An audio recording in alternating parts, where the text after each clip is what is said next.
Picture this. It is March 2026, a room full of reporters in Washington. The President of the United States is behind a podium. His face is tight. His voice is louder than it needs to be. He has just been told, officially, formally, on the record, that most of America's NATO allies do not want to get involved in his war with Iran. 75 years of alliance. 32 member nations, the most powerful military partnership in human history, and the response to his request for help is silence, followed by no. And instead of recalibrating, instead of asking why, instead of doing what every American president since Truman has done when the alliance phrase, he grabs the microphone and shouts 5 words that will be studied in history books for the next century. We do not need the help of anyone. 3,000 miles away in Paris, a French general is watching that clip.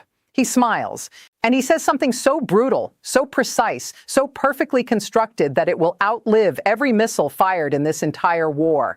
Guess which statement shook the world more? And I am going to make it personal. You watched this president promise the strongest alliances in history. You watched him promise that the world would respect America again. You saw him launch a war without asking a single ally whether they were willing to stand with him. And now you are watching him declare on live television that he does not need the alliance system that won the Cold War, that secured Europe, that kept the peace for 3/4 of a century, because that alliance just told him no. Is that the response of a commander-in-chief who planned for this outcome, or a man who got rejected and is pretending he never wanted the invitation? Stay with me, because this story was not reported the way it deserved to be, and the French general's response contains a strategic warning that most American media completely missed. Let that land for a moment. The President of the United States just publicly abandoned the most successful military alliance in modern history. Not because he has a replacement, not because he has a better system, not because the alliance failed him. He abandoned it because the alliance told him the truth. They told him they would not join a war he started without consulting them. He broke on Iraq when allies pushed back. He broke on Afghanistan when the withdrawal was chaotic. He broke on Ukraine when the politics got complicated. And now he has broken on NATO itself, the foundation stone of Western security, for 75 years. Not cracked it, not questioned it, declared it unnecessary during a war, while ships burn in the Strait of Hormuz. But here's the part that should make every American lean forward. Within hours of Trump's declaration, French General Michel Yakovlev, a senior figure in French military strategic thinking, went on the record with a response that has since been broadcast, shared, and quoted in every major capital on earth. Read that again. A senior French military official compared the American war effort to the Titanic, not before it hit the iceberg, not during the collision, but after, the evening after. When the water is already pouring in, the hull is breached, and the band is still playing because no one has told the passengers the truth yet. That is not a throwaway insult. That is a strategic assessment wrapped in a metaphor. And the metaphor was chosen with surgical precision, because the iceberg did not destroy the Titanic. The Titanic was destroyed by the certainty of the people running it, the certainty that it was unsinkable, that the warnings did not matter, that speed was more important than caution. That is the parallel Yakovlev is drawing, not that the war is lost, that the people running it are so certain of their own invincibility that they cannot see the water rising around their ankles. Now, before you say the Allies are being disloyal or short-sighted, you are right. In a narrow, immediate sense, every NATO member benefits from a stable Persian Gulf. Every European economy is tied to energy supply chains that run through the Strait of Hormuz. France itself imports significant quantities of Gulf oil. The Allies have skin in this game. Their refusal is not costless. But here is what mainstream coverage buried. According to Reuters, Trump launched strikes on February 28th without invoking NATO consultation procedures. The BBC confirmed that no Article 4 consultation, the mechanism NATO members use to discuss threats before taking action, was requested by Washington before the first bomb fell. AP reported that Allied capitals learned about the strikes from news broadcasts, not from secure diplomatic channels. Think about what that means. The president bypassed the alliance, started a war, watched it spiral, and then called the allies he had ignored, asking them to send ships. Germany's chancellor said plainly, "This is not a NATO matter. Canada declined. Japan declined despite its 95% dependence on oil from the Strait. South Korea declined. And when the rejections piled up, Trump did not ask what went wrong. He did not convene an emergency NATO summit. He declared he does not need them. He did not raise his voice in self-reflection on. He did not pause to consider that perhaps starting a war without consulting your allies is why your allies will not join it. He just shouted louder. And the louder he shouted, the quieter the alliance became. Now, here is the history lesson that changes everything. NATO has survived disagreements before. France withdrew from NATO's integrated military command in 1966 under de Gaulle and did not return until 2009. Germany refused to join the Iraq War in 2003. Turkey has clashed with allies repeatedly over Kurdish policy. The alliance is not fragile. It was designed to absorb friction. But no American president has ever declared that the United States does not need NATO. Not during the Cold War, not during the War on Terror, not during any crisis in 75 years. And most Americans have never heard that fact stated out loud, because it has never been true before. Every president since Truman understood that American power is amplified by alliances, not diminished by them. That the ability to project force globally depends on bases in allied territory, on intelligence shared across allied networks, on logistics chains that run through allied ports and airfields. The United States does not have a military base in Iran, but it has bases in Germany, in Japan, in South Korea, in Turkey, in Italy, and the United Kingdom, and bases that exist because of NATO and bilateral alliances. When Trump says he does not need NATO, he is saying he does not need the infrastructure that enables American global power. This is precisely why General Yakovlev's Titanic metaphor resonated instantly in every defense ministry on Earth. Because the Titanic's captain did not need warnings either. This is precisely why allies are not just refusing, they are distancing, not hedging, distancing. There is a difference. Hedging means keeping options open. Distancing means calculating that proximity to this president is itself a strategic risk.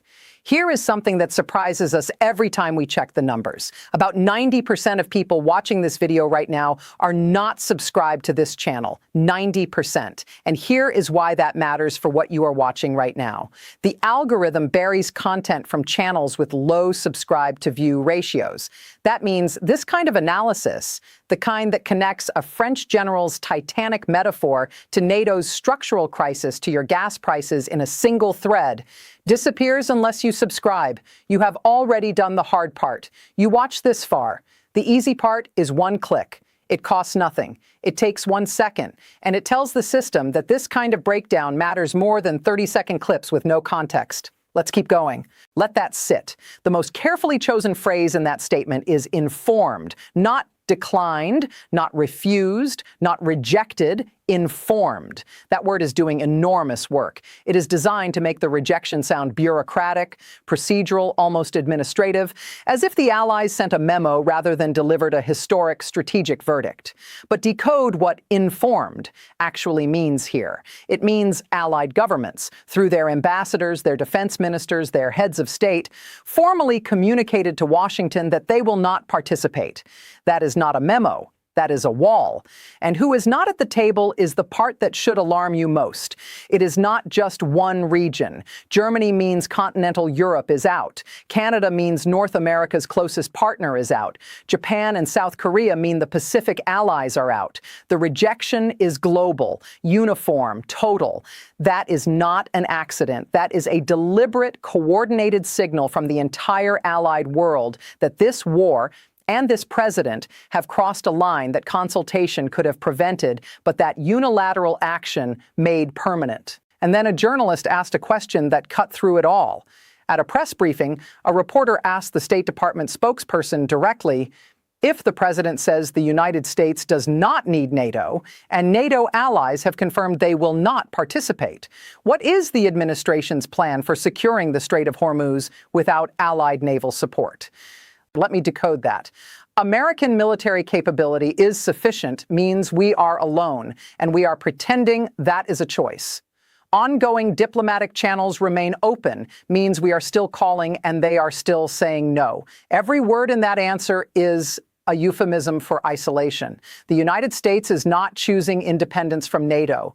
The United States is experiencing rejection from NATO and rebranding it as independence. Those are fundamentally different things. And every allied capital, every adversary capital, every neutral capital on Earth knows the difference. America is not taking control. America is losing partners, not sharing the burden, not redistributing costs, losing the nations that made the burden bearable. And the concrete numbers back that up.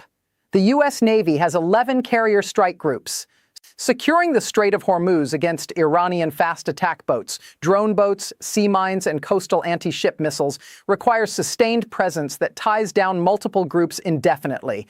Without allied destroyers, frigates, mine countermeasures vessels, and maritime patrol aircraft, the assets that NATO partners provide in every major naval operation, the U.S. fleet is stretched in ways that create vulnerabilities elsewhere, in the Pacific, in the Mediterranean, in the Atlantic.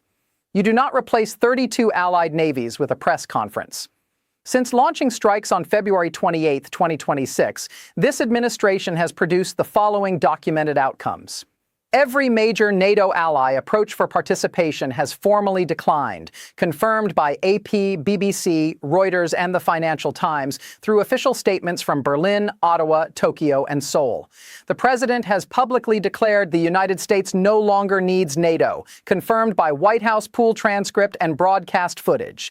A senior French general has compared joining Trump's coalition to boarding the Titanic after it hit the iceberg, confirmed by French media and subsequently reported by Reuters and The Guardian.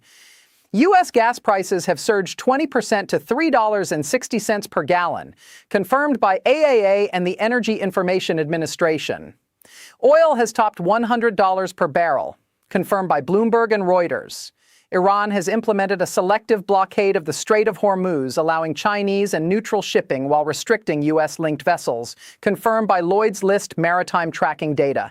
These are completed developments with sources, not projections. The generation that watched Mission Accomplished unfold in Iraq, that watched alliances fray and narratives collapse under the weight of reality, is watching something familiar happen right now. Except this time, the president is not just losing the war narrative. He is burning the alliance on the way down. Here is the question that matters now.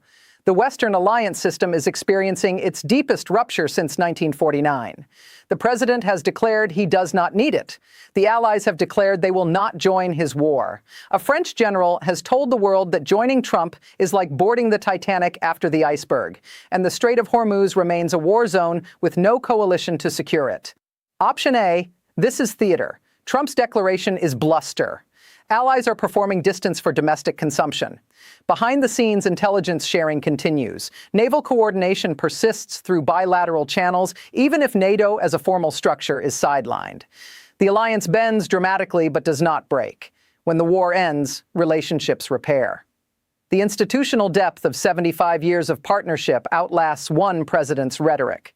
Three things support this view: historical resilience of NATO through previous crises, the sheer economic self-interest of allied nations in Hormuz stability, and the fact that military-to-military relationships often survive political ruptures.